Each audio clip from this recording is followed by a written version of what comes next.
Tonight on NECN, a motorcycle hits a dump truck in Quincy, Massachusetts, claiming the lives of a father and his young son. 45 days until Election Day, President Obama visits Paul Ryan's home state while Mitt Romney collects some campaign cash. And never has a visit to the dentist produced so many smiles. We'll explain why. And now, from New England's news station, this is NECN News Saturday. Good evening. We begin tonight with new details on a deadly motorcycle crash in Quincy, Massachusetts. A father and son were riding the motorcycle on Rischuti Road near the Granite Links golf course when they hit a dump truck. Our Brendan Monahan is live at the scene tonight with the very latest on this investigation. Brendan Monahan live in Quincy following the latest details. Thank you. On the road to the White House now, with just 45 days until Election Day. Early voting is underway in some states, believe it or not.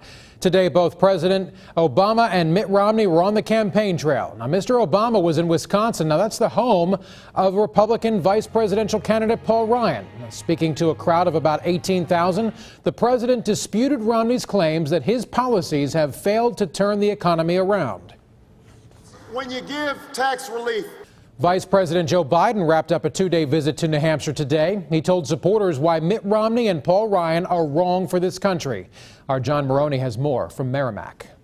And the vice president. Meantime, vice presidential nominee Paul Ryan visited Miami's Little Havana neighborhood today. He blasted the Castro government in Cuba and criticized President Obama. He said his policy of appeasement is not working.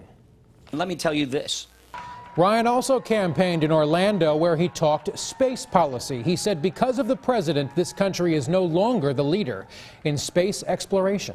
Okay, in other news here tonight, in Libya, at least 4 people have died in anti-militia protests in Benghazi. And now the Libyan government, they're calling for calm there. People in Benghazi vowed a new revolution to drive out armed factions of Islamic extremists. But authorities say the police and army are weak, and they need those militias to maintain security in that country and city. Now, one of the militia protesters targeted has been linked to the attack on the U.S. consulate that killed U.S. Ambassador Chris Stevens and 3 others. New York City police say they plan to arrest the man mauled by a tiger there at the Bronx Zoo. Police say David Villalobos said he deliberately leaped into the tiger exhibit yesterday because he wanted to, quote, be one with the tiger. The 400-pound cat bit him on the back. He also broke several bones when he jumped into the enclosure. Villalobos remains hospitalized. He's in stable condition. And when they asked why Villalobos did this, he simply said, everybody in life makes choices. There's a reason for you. People were all smiles in the south coast of Massachusetts today. It was all part of the South Coast Smiles, a nonprofit event that offers free dental care. Our Scott Yunt has this story. Does it feel better now? This is our way to say thank you. All right, fall is officially here, and it was a beautiful start to the season all around New England. It depended on where you were. Some rain, some sun, then it changed. Who knows? Tim Kelly does. Tim, a lot of changes throughout the weather, but it was a nice day overall. Hi, Justin. Yeah, now we have some showers and storms. We're tracking a couple. All right, Tim, we'll see you in a bit. A man was struck and killed this afternoon by a commuter rail train in Boston's Brighton neighborhood. Officials say the man was trespassing on the tracks. The train is being held on the tracks as state police continue their investigation. Now, another train was brought in to take the 500 or so passengers to their final destinations. Police in Maine are looking for a man who robbed a bank in Berwick this morning. Now, they say he was wearing a women's wig and carrying a purse, entering the Kennebunk Savings Bank on School Street just before noon. Take a look at this surveillance video here. Pictures, really. There they are. Interesting. Investigators are not saying how much money that suspect got away with. Anyone with information about he or she there should contact the Berwick police. Police in Maine are also looking for the person who broke into several cars, including one belonging to a Cumberland County sheriff's deputy. The thief stole the deputy's handgun and law enforcement ID. Now, these are photos of the suspect attempting to use a stolen credit card in an ATM in Portland, Maine. Police in Portland questioned a person of interest this afternoon, but he was later released. Hundreds of unionized janitors in Massachusetts voted today to authorize a strike. The janitors' contract is set to expire by the end of this month.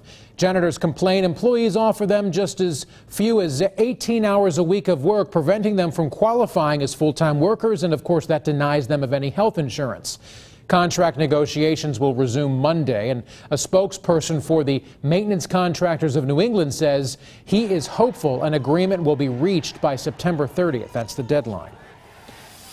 Boston police want to know if any of this jewelry belongs to you. Take a look there. Officers recovered the jewelry when they arrested a man for breaking into an apartment at 34 Worcester Square on Wednesday afternoon. Police tracked the suspect using a stolen iPhone. They recovered the items stolen during the break-in, as well as several other pieces of unclaimed property. If any of these pieces look familiar to you, or if you're simply missing something, contact Boston Police. All right, the Patriots have a big game coming up tomorrow night. Comcast Sportsnet's Kevin Walsh is live in that CSN newsroom with the latest. Hey there, Kevin. Hi, Justin. Good to see you. All right, so Tim, there's more than 100,000 people who really need to know what tomorrow's forecast is going to be like in New Hampshire. They don't care about anywhere else in New England, but these people, NASCAR people. NASCAR is here. Oh, yeah. Check out this graphic. It comes with sound. At least it did last time. That was me. Oh, see? Good job. 70 degrees and sunshine at the New Hampshire Motor Speedway. Up next, you're not going to believe what one jeweler in Atlanta is doing to help sell diamonds, and it's working.